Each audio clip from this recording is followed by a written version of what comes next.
নামটো চবেই জানেই কোচিং তেওঁলোকৰ লগত এটা আমি এগ্ৰিমেণ্ট কৰিলোঁ যে আমাৰ যিটো স্কুলৰ ষ্টুডেণ্ট যিখিনি আছে তেওঁলোকৰ ফিজিক্সৱালাই এটা ষ্টুডেণ্টখিনিক হেল্প এটা আগবঢ়াওঁ। হেল্প ইন দ্য চেন্স আমাৰ যিখিনি ৰেগুলাৰ ক্লাছ আমি CBSE পঢ়োঁ, CBSE চিলেবাছটোৰ কাৰণে পঢ়োঁ, তাত কনচেপ্টখিনি CBSE কনচেপ্ট ক্লিয়াৰ কৰাব লাগে। কিন্তু সেই কনচেপ্টখিনি এপ্লাই কৰাৰ কাৰণে যিখিনি এটা হেল্প এটা লাগে, এটা ট্ৰাষ্ট এটা লাগে, সেইটো ফিজিক্সৰ পৰা আমি পাম বুলি আশা এটা কৰিছোঁ। তেওঁলোকে আমাক এছুৰেঞ্চ দিছে যে আমাৰ স্কুলত তেওঁলোকে আহি ডেজিগনেটেড সময়ৰ ভিতৰত আমাৰ যিখিনি ক্লাছ 11ৰ ষ্টুডেণ্ট থাকিব, যিখিনি এছপাইৰিং নিট আৰু JEE কাৰণে এছপাইৰিং হ'ব, তেওঁলোকক এটা হেল্প এটা আগবঢ়াওঁ। কেনেকৈনো কি এপ্ৰ'চত যিখিনি নলেজ তেওঁলোকে গেডাৰ কৰে ফ্ৰম CBSE চিলেবাছ, সেইখিনি কেনেকৈ এপ্লাই কৰিব লাগে in a very short period of মানে কম্পিটিটিভ এক্সামৰ সময়ত কেনেকৈ এপ্লাই কৰিব লাগে তেওঁলোকে গাইডেঞ্চ দিব। এই গোটেইখিনি গাইডেঞ্চ তেওঁলোকে স্কুল আৱাৰ্ছতে দিব। আমি যেতিয়া দেখো, আমি যেতিয়া এনালাইচিছ কৰি চাইছো যে আমাৰ ষ্টুডেণ্টবিলাকে স্কুলৰ পৰা ঘৰলৈকে যায়, ক্লাছটো দেখুৱাৰ পিছত তাৰ পৰা আকৌ কষ্ট কৰি পেলাই তেওঁলোকে কোচিং ইনষ্টিটিউটবিলাকত যায়, তাত আকৌ কোচিং কৰে, আকৌ ঘূৰি আহে ঘৰলৈকে 7টা বজাত। এতিয়া আৰু পঢ়াৰ তেওঁলোকে সময় নাপায়। আৰু সেই বস্তুটো আমি যেতিয়া অনুভৱ কৰিলোঁ, তেতিয়া আমি ভাবিলোঁ যে নহয়, আমি স্কুল আৱাৰ্ছৰ ভিতৰতে তেওঁলোকক যদি এই সুবিধাবোৰ দিব পাৰোঁ, তেতিয়া ডেফিনেটলি ষ্টুডেণ্টখিনিয়ে হেল্প হ'ব। আৰু এইটো কৰিব যাওঁতে আমি এটা উপলব্ধি কৰিলোঁ যে আমি সময়টো ক'ত পাম। তেওঁলোকক যদি আমি 2 ঘণ্টা বা 3 ঘণ্টা ডেইলি সময় দিওঁ, তেতিয়াহ'লে বাকী সময়খিনিত চিলেবাছটো কাভাৰ কৰিবৰ কাৰণে অসুবিধা হয়।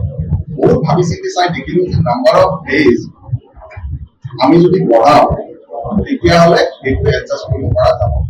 আৰু এইটো পঢ়াবৰ কাৰণে আমি যেতিয়া হলিডে লিষ্টখন ওলাই চাওঁ, তাত আমি ছামাৰ ভেকেশ্যন 45 ডেজ আছে, পূজা ব্ৰেক 12 ডেজ আছে আৰু উইণ্টাৰ ব্ৰেক 12 ডেজ আছে। এইখিনি এটা পাৰ্ট যদি আমি কাৰ্টেল কৰিব পাৰোঁ, আৰু আমি কৰিম, আমি another 40 to 50 days আমি working days for class 11 পঢ়াব পাৰোঁ। আৰু সেইটো কৰিব যাওঁতে ষ্টুডেণ্টখিনি ডেফিনেটলি হাৰ্ড ৱৰ্ক কৰিব লাগিব, কষ্ট কৰিব লাগিব। যদি ফল পাব খুজিছে তেতিয়াহ'লে কষ্ট কৰিব লাগিব। আমাৰ এইম কৰিছে তেওঁলোকক সুবিধাটো দিয়া, আৰু তেওঁলোকে এই সুবিধাটো কেনেকৈ ল'ব তেওঁলোকৰ নিজৰ ওপৰত ডিপেণ্ড কৰিব। তেওঁলোকে যদি কষ্ট কৰে ডেফিনেটলি তাৰ ফল পাব। আৰু এই ক্ষেত্ৰত যিটো ফাইনেন্সিয়েল বাৰ্ডেন পেৰেণ্টছৰ, সেইটো আমি মন কৰিছোঁ যে বাহিৰৰ কোচিং ল'লে এটা যথেষ্ট পৰিমাণৰ পইচা এটা তেওঁলোকে পেৰেণ্টছে দিব লাগে। সেই যিটো পইচা আমি পাৰোঁ যদি পেৰেণ্টছৰ পৰা যদি আমি ৰাহি কৰিব পাৰোঁ, পেৰেণ্টছক আমি ৰিলেক্সেশ্যন দিব পাৰোঁ, তেতিয়াহ'লে পেৰেণ্টছখিনিও এটা বেনিফিট হ'ব বুলি আমি ভাবোঁ। আৰু ফিজিক্সৱালা ডেফিনেটলি আমি পেমেণ্ট এটা কৰিব লাগিব, কম্পেনচেট কৰিব লাগিব। আৰু সেইটোৰ কাৰণে আমি দেখিছোঁ যে আমাৰ যিখিনি এক্সিষ্টিং ফিজ, আমাৰ ফিজ ৰেগুলেটৰী বৰ্ডে এপ্ৰুভ কৰে, তাৰ পৰা কিছু আমি লৈ পেলাই এলকেট কৰি, আৰু এইবাৰ আমাৰ প্লেন আছে যে নাম্বাৰ অফ ফিজিক্স প্ৰত্যেকটো ক্লাছতে আমি 10টাকৈ পঢ়াম। তেতিয়া আমাৰ 1 to 10 100 ষ্টুডেণ্ট বাঢ়িব, আৰু যিখিনি সেই 100 ষ্টুডেণ্ট ফিজ কালেকশ্যন হ'ব, সেইটো আমি ফিজিক্সৱালাক দিবৰ কাৰণে সক্ষম।